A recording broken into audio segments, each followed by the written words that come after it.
primavera de 1942. Enquanto conflitos violentos se alastram pelos campos de batalha da Segunda Guerra Mundial, na Europa, no norte da África e no Pacífico, Adolf Hitler se prepara para uma longa estadia em sua mais nova casamata, a Toca do Lobo, e sente grande prazer no isolamento.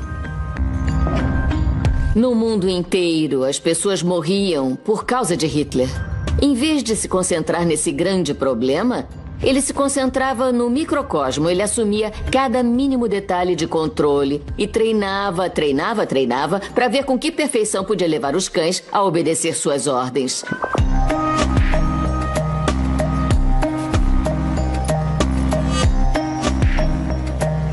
Tocava lira enquanto Roma queimava.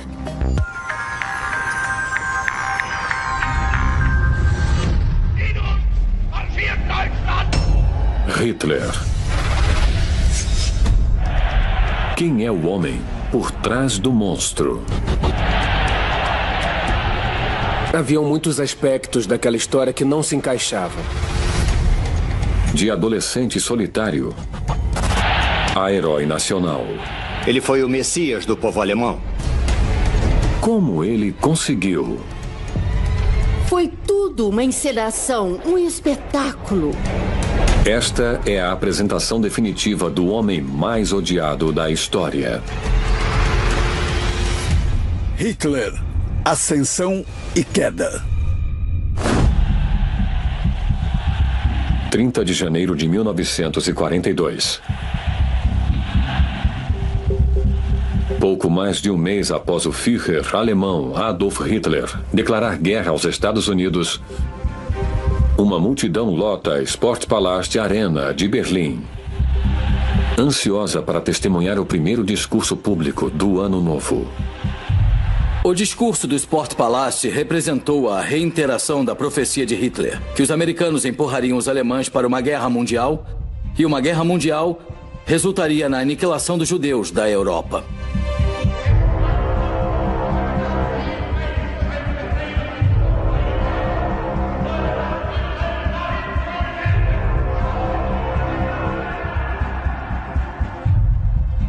Podemos interpretar isso como o início de um enorme programa de extermínio que estava prestes a ser deslanchado. Em vez de ser uma ameaça como na profecia de Hitler em 1939, era algo que estava acontecendo.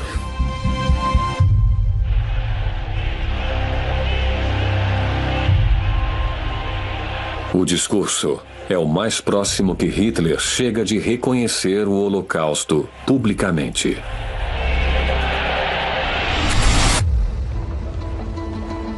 Três anos antes, Hitler endossou pessoalmente um programa nazista de eutanásia, que sistematicamente assassinou os incapazes físicos e mentais da Alemanha.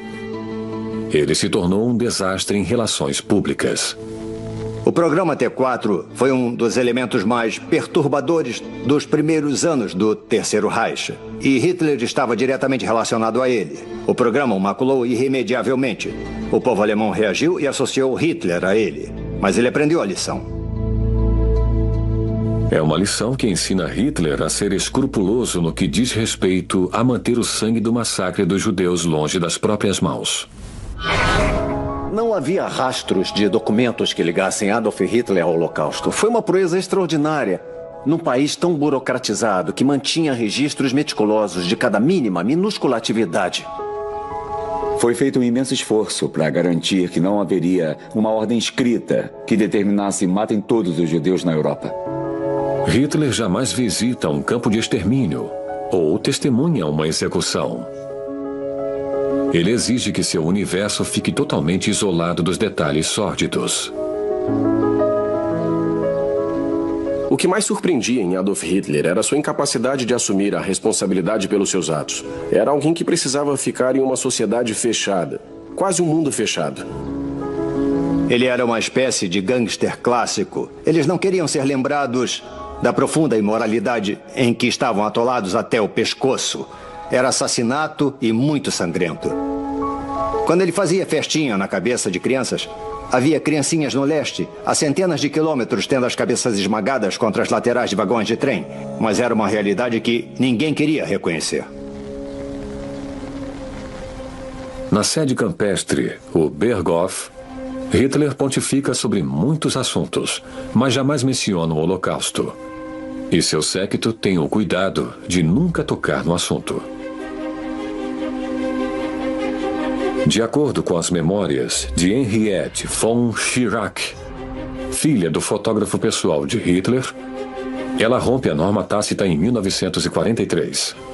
Ela viu mulheres judias sendo agredidas em Amsterdã e decidiu abordar o assunto com Hitler, na crença quase encantadora de tão ingênua de que ele ficaria tão horrorizado quanto ela ficara. Ele foi ao Berghof, tomou chá com um pedaço de bolo e mencionou uma coisa horrível, horrível que vira em Amsterdã. E Hitler se irrita. Mulheres judias em Amsterdã, o que elas têm a ver com você? Ele gritou com ela e a mandou embora. Ela saiu da sala em prantos. E nunca mais foi vista em Berghof. 23 de janeiro de 1942. Hitler convida o chefe da SS, Heinrich Himmler, e outros oficiais superiores para um calmo repasto. Segundo os memorandos oficiais da equipe, momentos de intimidade como esses dão ao Führer a perfeita oportunidade para abençoar o Holocausto. Sem pronunciar uma ordem direta. Eles degustavam uma boa refeição, a toalha imaculada, tudo perfeito. Um encontro muito civilizado. Mas a conversa descamba, como costuma acontecer com Hitler, para os judeus. A conversa é apavorante. Não é burocrática, mas Hitler diz coisas como: se eu tiver de pedir aos judeus que partam voluntariamente e eles se recusarem, eu não vejo outra opção além do extermínio. Nós devemos observar bem que Hitler não mandava ninguém fazer alguma coisa específica. Ele permitia que os comensais tirassem suas próprias conclusões. Hitler não precisa enfrentar as praticidades do genocídio judaico. Porque ele sabe que Heinrich Himmler o fará. É um processo conhecido como trabalhar em direção ao Führer. Todo mundo sabia o que Hitler pensava sobre os judeus. E uma maneira de cair nas boas graças era antecipar o ódio. Quanto mais radical fosse a solução, provavelmente seria adotada na Alemanha nazista à medida que a guerra progredia. Diferentes organismos e indivíduos competiam para ter acesso a Hitler e ter as ideias aprovadas por ele. O controle da SS sobre a política para os judeus se deu porque, naquela época, Himmler era o favorito de Hitler. Se quisesse saber o que Hitler estava pensando, bastava ver o que Himmler fazia. 20 de janeiro de 1942. 3 dias antes do repasto com Hitler, a SS nazista de Himmler marca uma reunião nesta mansão em um subúrbio de Berlim. Ali, eles decidem qual será a solução final para a questão judaica. Desde que Hitler aprovou a legislação antissemita em 1933, os judeus foram brutalmente perseguidos. 1.200.000 haviam sido mortos no ano anterior. Agora, os nazistas pretendem deportar sistematicamente todos os judeus da Europa. O destino deles é a morte industrializada. Novos campos de extermínio com câmaras de gás acabam de ser inaugurados. No testamento mais recente de Hitler, ele deixou claro que estava muito orgulhoso do modo como as pessoas que tiveram de morrer pelo bem maior da Alemanha foram mortas de modo humano.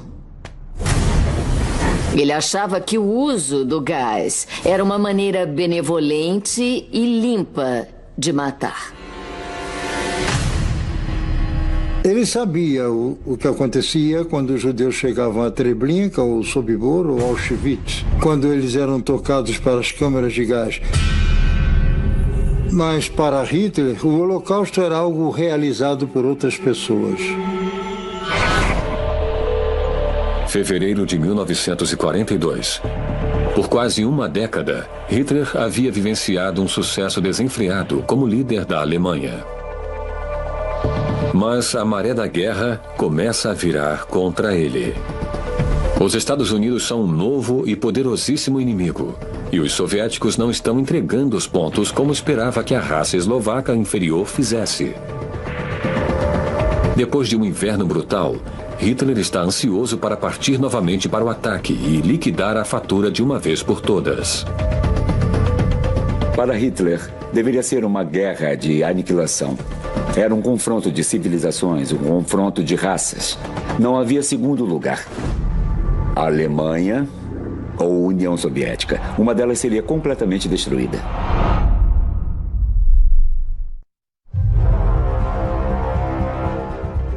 Inverno de 1941. De seu quartel-general no leste, a Toca do Lobo, a 800 quilômetros da linha de frente, Adolf Hitler decide que quer supervisionar em pessoa os planos para uma nova ofensiva ao Oriente. Havia um homem que queria ser o supremo senhor da guerra, mas que também queria ser a pessoa bem ali no meio das operações. E não dá para ser as duas coisas.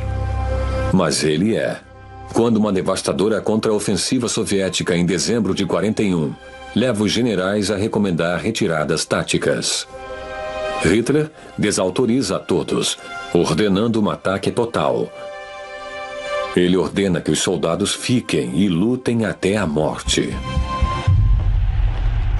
Em termos humanos, é uma ordem muito dispendiosa. O número de homens perdidos, centenas de milhares. Mas isso não importava porque Hitler só pensava em curto prazo, no que lhe interessava, e a ordem de ataque funcionou. Na cabeça de Hitler, ela chamou a atenção para a habilidade dos generais. O relacionamento entre eles sempre foi frágil. Enquanto as coisas corriam bem, Hitler estava pronto para deixar que continuassem. Mas quando tudo começou a desmoronar, ele tomou uma atitude mais direta. 20 de abril de 1942. Hitler está tão determinado a apertar ainda mais o controle sobre o comando militar que se recusa a sair da Toca do Lobo. Para festejar seu 53º aniversário, os líderes políticos e militares são obrigados a ir até ele. Hitler era o que hoje se chama de maníaco por controle, além de todos os limites. Ele precisava confirmar o domínio sobre as outras pessoas, sem exceção, o tempo inteiro. Pare aí mesmo.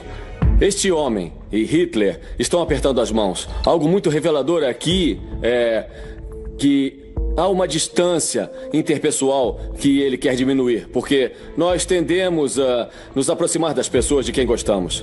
Ele tenta puxá-lo para perto, mas Hitler está claramente muito relutante. Está bem ali, ele puxa para perto e dá um passo adiante. Está tentando mandar uma mensagem não verbal para Hitler. Águas passadas não movem moinhos. Os problemas que tivemos estão encerrados. Sejamos amigos outra vez. Esse homem é Joachim von Ribbentrop, ministro nazista das Relações Exteriores. Ele se opõe fortemente à invasão da União Soviética por Hitler. E a relação entre os dois sofre um grande resfriamento. Esse não foi um aniversário alegre. Há algo subliminar nas entrelinhas que nos mostra que esse talvez fosse o início da ruptura entre Hitler e seus generais.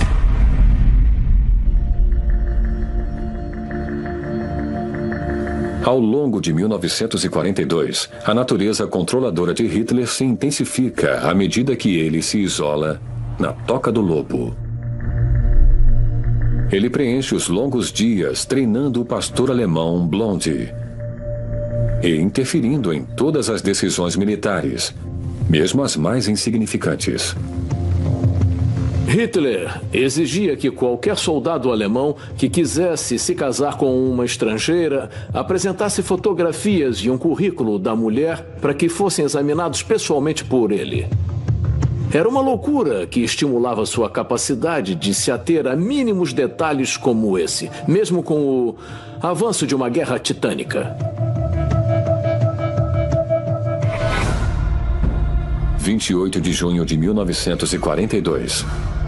Da casamata Toca do Lobo, Hitler lança nova ofensiva no leste e exige ter a palavra final sobre toda a estratégia militar. Ele decide empurrar mais de 1 milhão de homens na direção de longínquos campos de petróleo no sul da União Soviética.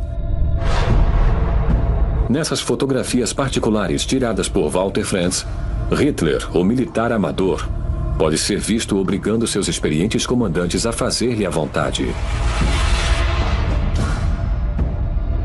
Era um comando por controle remoto. Lá estava Hitler, passando a mão por cima dos grandes mapas da União Soviética. E era ali que estava o problema, porque os generais alemães eram profissionais qualificados, eles entendiam de logística e conheciam as duas tiranias, tempo e espaço, e Hitler não. Ele agia por intuição. 9 de julho de 1942, com apenas 11 dias da nova ofensiva no leste, Hitler ignora as objeções dos generais e divide um grupamento do exército para atacar a cidadela soviética Stalingrado. A decisão enfraquece as forças no sul e elas têm dificuldade para ganhar terreno. Um mês e meio mais tarde, em 24 de agosto, em um comando avançado na Ucrânia, a frustração de Hitler entra em ebulição. Estava quente, estava úmido. As notícias do front eram cada vez piores. Ele se virou para o chefe do Estado-Maior das Forças Armadas, General Franz Halder, e disse: "Você não sabe nada sobre guerrear. Eu fui soldado no front na Primeira Guerra Mundial. Eu sei mais do que você. O que você fez na Primeira Guerra Mundial? Você sentou no mesmo banco, na frente da mesma mesa, desenhando seus mapas. Não sofreu nenhum ferimento." Em um lance sem precedentes, Hitler dispensa o comandante da área, o marechal de campo Wilhelm List, e assume o comando do grupamento de exército em pessoa. O líder supremo da Alemanha agora gerencia a logística cotidiana de 300 mil homens. Hitler ligava para os comandantes no front e perguntava: onde seus canhões antitanques estão posicionados? Ele ligava para a Força Aérea e mandava que enviassem 3 aeronaves de transporte JU-52 para tal e tal base. Coisas que deviam ser feitas por homens no local, homens que tivessem conhecimento técnico. O que tornava os alemães melhores na guerra que qualquer outro povo da Europa eram as comunicações claras e diretas entre todas as divisões. E Adolf Hitler joga tudo isso no lixo. Fracionada e distendida, a ofensiva no leste tropeça até parar sob o comando de Hitler. Enquanto outro gélido inverno soviético se aproxima de Stalingrado, os exaustos soldados alemães que cercam a cidade pedem ao comandante em chefe que permita uma retirada para que possam se aquecer e receber suprimentos. Ele estava no trem do Führer, no vagão refeitório revestido com madeira de lei, quando outro trem para ao lado. Era um vagão de carga, levando soldados alemães enxovalhados e desmoralizados, com alguns gravemente feridos. Eram as tropas de Stalingrado. Quando aqueles espantalhos espiaram pela janela do vagão refeitório, Hitler esticou a mão por cima da mesa e então fechou a cortina.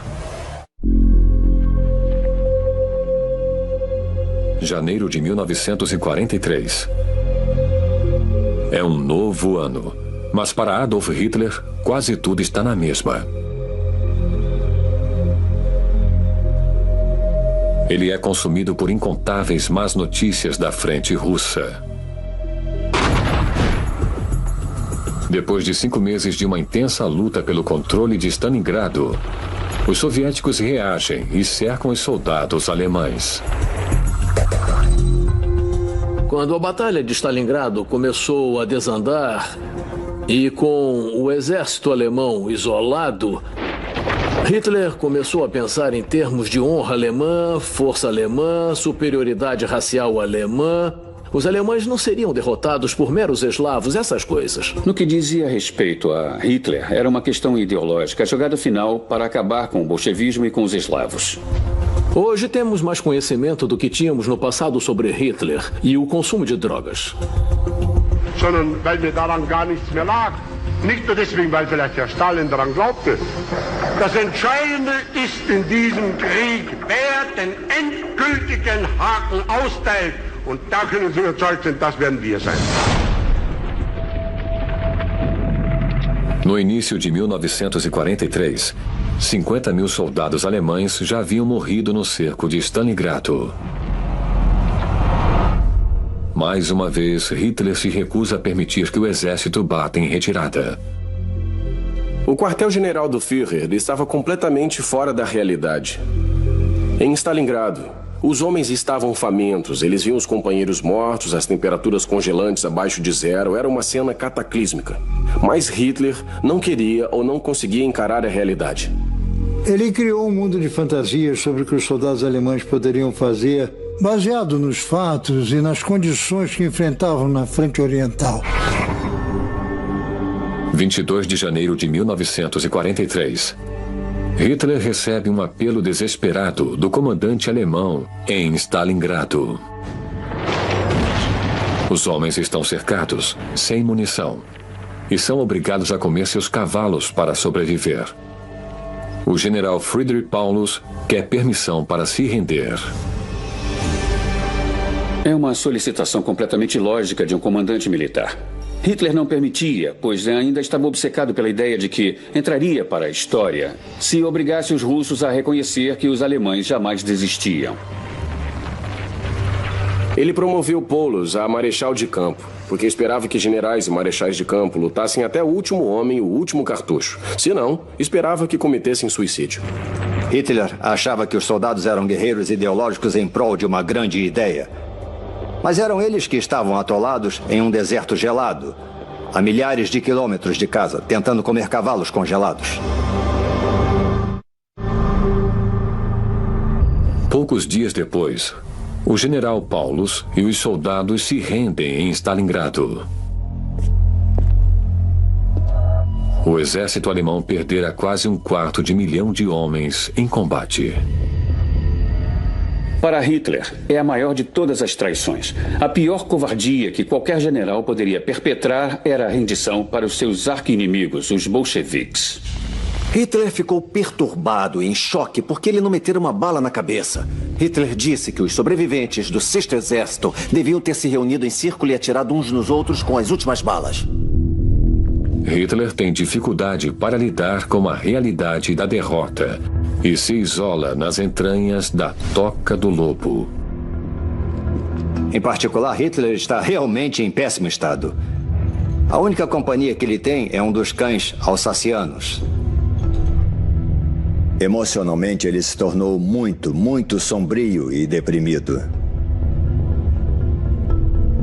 Até aquele momento, durante a guerra, ele almoçava todo dia com os seus assessores e debatia progressos militares, essas coisas. Mas ele não consegue encarar a realidade daquela derrota.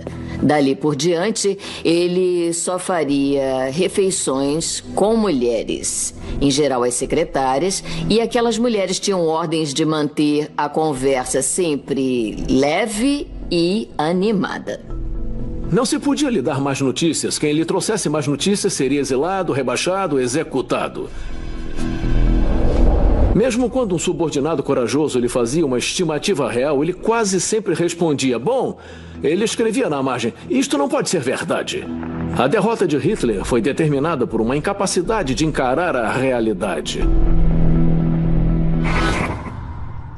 4 de junho de 1942.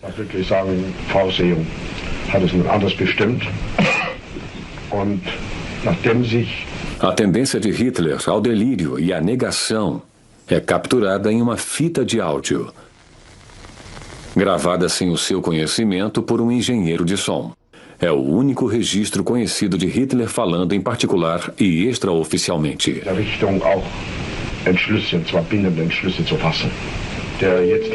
Hitler é ouvido tentando explicar ao marechal finlandês Carl Gustav Mannerheim por que a ofensiva contra a União Soviética não estava saindo de acordo com os planos.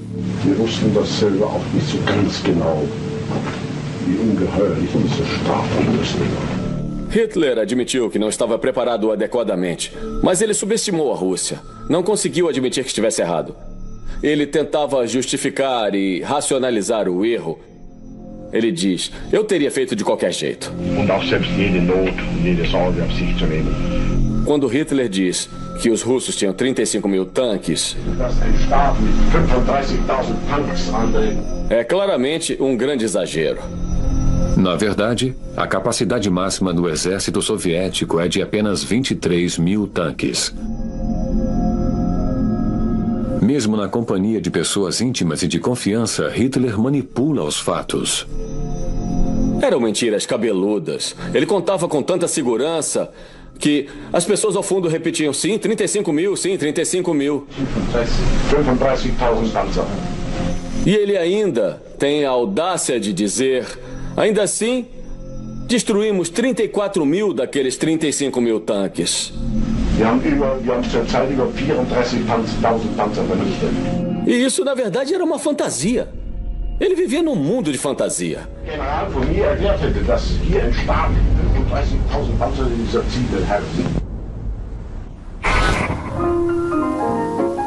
Verão de 1943. O estado de negação de Hitler determina o tom de todo o regime. O ministro da propaganda Joseph Goebbels lançou um filme que mostra as mulheres alemãs no fronte doméstico, curtindo a boa vida. Mas quando Hamburgo sofre um bombardeio maciço, Hitler não pode mais esconder a verdade. A superioridade aérea dos aliados se torna demolidora e a cidade é queimada. Adolf Hitler não demonstra qualquer empatia pelo sofrimento dos cidadãos. Se por um lado ele se emocionava com animais e crianças, por outro lado, Hitler era absolutamente indiferente ao sofrimento de seres humanos. Ele acreditava que o povo alemão tinha que passar por tais provações para chegar à vitória final. Hitler não fez o menor gesto na direção do público, do tipo: ainda estou com vocês, ou eu sou um de vocês. No entanto, ele comprou 3 mil pinturas para serem exibidas em um novo museu de arte. Em 43 e 44, a última coisa que se deveria fazer era gastar uma quantia exorbitante em obras de arte. Mesmo assim, foi o que ele fez. Não era um homem que ficasse ao lado do povo até o amargo fim e nas piores condições.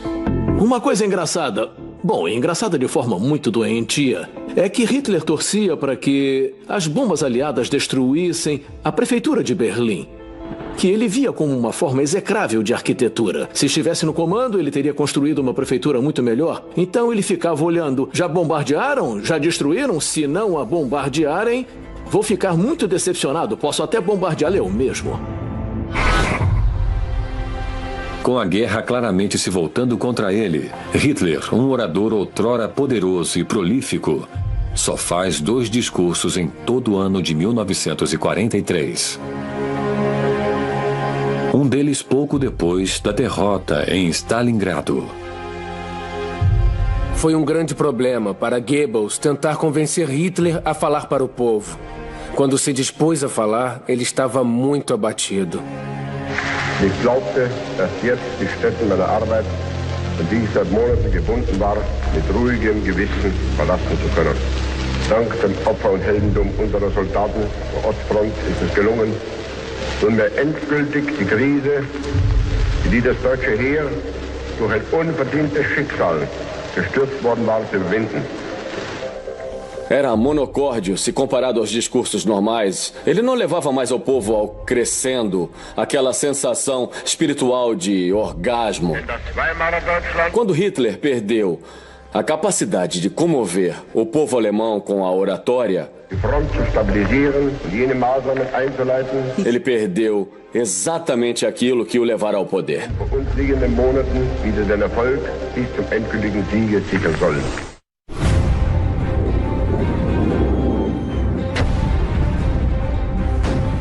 9 de julho de 1900 invadem a Sicília, abrindo uma nova frente ocidental.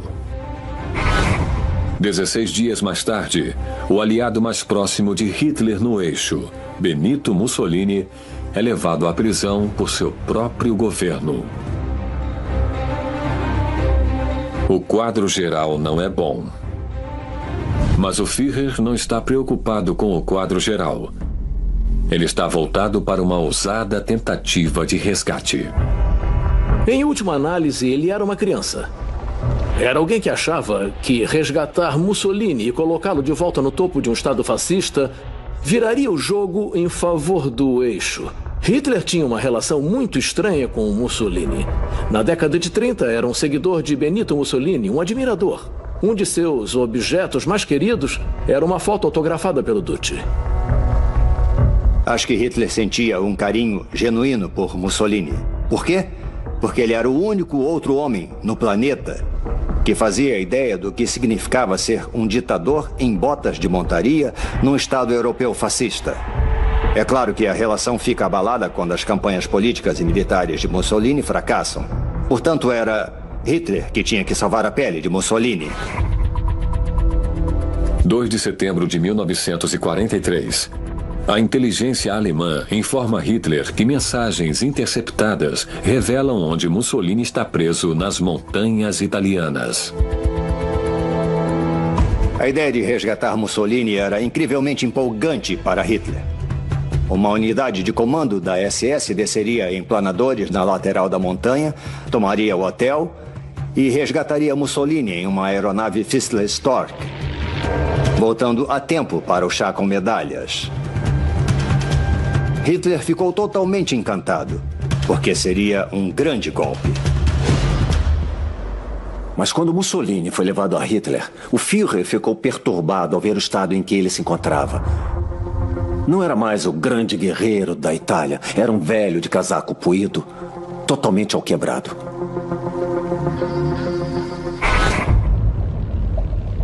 23 de setembro de 1943. Apesar do estado deplorável de Mussolini, Hitler ocupa a maior parte da Itália e coloca o Duce no comando de um governo de fachada. Enquanto isso, na frente oriental, as forças alemãs são esmagadas pelas grandes manobras do Exército Vermelho. Apenas 2 meses antes, uma ofensiva alemã chamada de Operação Cidadela foi arrasada pelo contra-ataque soviético. 50 mil homens foram mortos ou feridos. Perdas esmagadoras como essas obrigam os generais de Hitler a aconselhar uma estratégia defensiva. Hitler era um jogador. E um jogador não tem muita cautela. Ele diz, a minha intuição diz que vou ganhar dessa vez. Quando os comandantes de unidades de grupamento do exército alemão consideravam uma retirada, ele achava que não tinham valor e dizia, aqueles homens com as listras ao longo das calças me enojam. São piores que os judeus. Era isso que Hitler sentia pelo Estado-Maior das Forças Armadas. Para um dos mais graduados comandantes de Hitler, o sentimento é recíproco. No verão de 1943, o marechal de campo Erich von Manstein começa a criticar abertamente as táticas agressivas do Führer. Uma opinião que lhe garante várias visitas do próprio Hitler. Este é um grande exemplo em filme do contexto histórico. Depois de vencer tantas batalhas, Hitler está perdendo e o general von Manstein tenta fazer com que ele entenda e está tentando dizer. Às vezes a gente precisa fazer uma retirada tática, mas Hitler só pensa em avançar, avançar e avançar. Então a relação fica clara aqui. O general não está satisfeito. Eu não gosto do que está acontecendo. E Hitler não está nem um pouco interessado. Na verdade, na maior parte do filme, ele está distante. Dá para ver que ele não está nem ouvindo. Ele não está nem aí para os detalhes que o general lhe dá com veemência. Na verdade, ele quer tomar o controle da situação. Ele está tentando colocar as mãozinhas nos quadris para parecer poderoso, mas as mãos sobem muito e ele parece ter asinhas de frango. Está cacarejando na situação. Então vem a grande revelação, o aperto de mãos. Não é um aperto de mão casual. Não é um aperto de mão normal de 3 a 5 segundos. Na verdade, dura mais de 30 segundos. Não acaba. E finalmente, eles se separam. Mas ele mostra que Hitler diz, para mim, você acabou. Você não tem poder. Sou eu que tenho poder. Meses depois dessa reunião, Hitler demite Manstein. Ele está decidido a expurgar o exército de qualquer um que discorde dele, mesmo que sejam seus melhores homens. Os generais Halder, Guderian e Rundstedt, heróis da campanha francesa, todos acabam dispensados. No lugar deles, Hitler coloca homens inexperientes que farão o que ele mandar. Sabe-se que havia generais recebendo de Hitler, por baixo dos panos, quantias vultosas, além do soldo, para apoiá-lo. Ele pagava por lealdade, para que calassem a boca e trabalhassem. Os novos generais são lacaios de Hitler e não ousam tomar qualquer decisão sem que ele aprove, mesmo quando o patrão se afasta cada vez mais da realidade.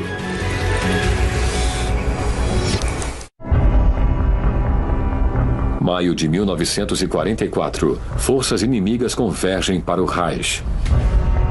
O Exército Vermelho está a menos de 600 quilômetros de Viena e os aliados estão às portas de Roma, enquanto preparam uma enorme força de invasão na Inglaterra. Mas no início do verão, no quartel-general alpino, o Berghof, Hitler encontra um pouco de paz. Sua amante, Eva Braun, tantas vezes mantida à distância, está empolgada por tê-lo novamente a seu lado. Eva Braun dizia que era como nos bons velhos tempos. Caminhadas com os cães, filmes à noite ao pé do fogo, bolo na casa de chá, hóspedes, pessoas no terraço, nas espreguiçadeiras. Entretanto, nós sabemos que na relação com Eva Braun, como em tantas outras áreas da vida, Hitler recorria às drogas. Ele se injetava com testosterona, colírio de cocaína, tudo. Naquela primavera, a perna de Hitler começa a tremer incontrolavelmente. Seu médico particular, o Dr. Morel, anota no diário que provavelmente é resultado de estresse. Ele acrescenta uma nova injeção aos remédios matinais de Hitler. Acredita-se que contenha o poderoso estimulante metanfetamina. Hoje temos mais conhecimento do que tínhamos no passado sobre Hitler e o consumo de drogas. Ele usava um coquetel com cerca de 74 drogas. É claro que a mente ficava enevoada.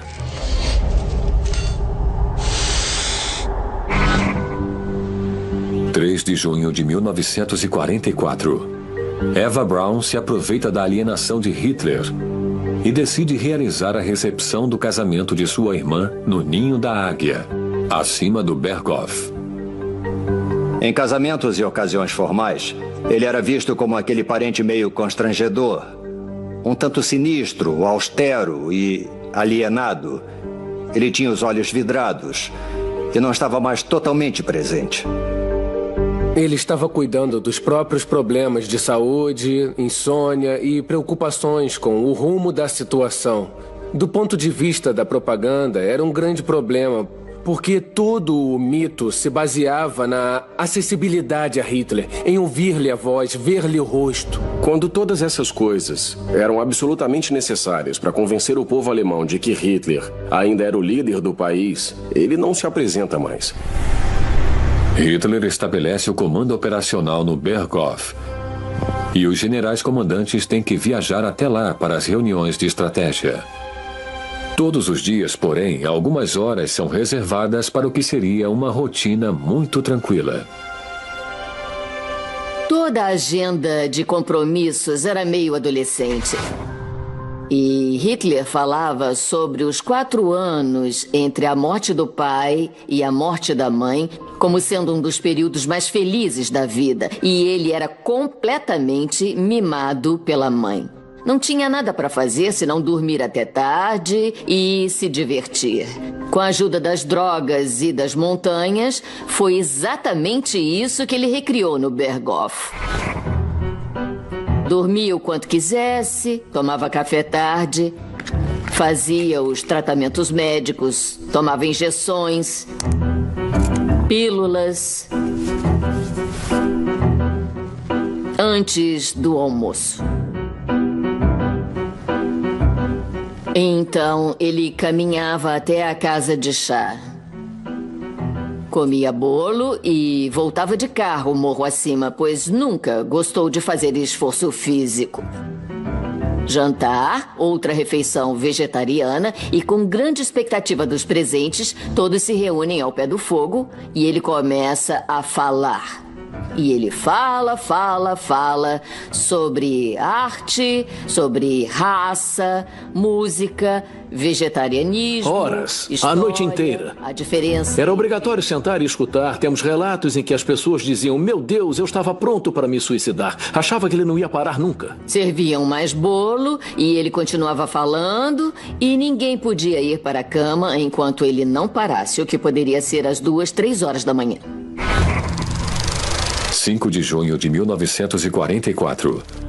Fiel à sua rotina, Hitler fica acordado até tarde conversando e vendo filmes com Eva Braun antes de finalmente se retirar para os seus aposentos e dormir lá pelas 3 da manhã.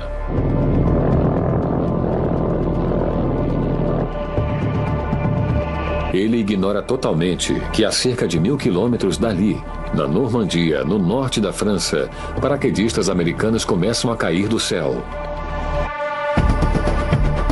É a primeira fase do que a inteligência alemã espera há muito tempo: uma invasão aliada.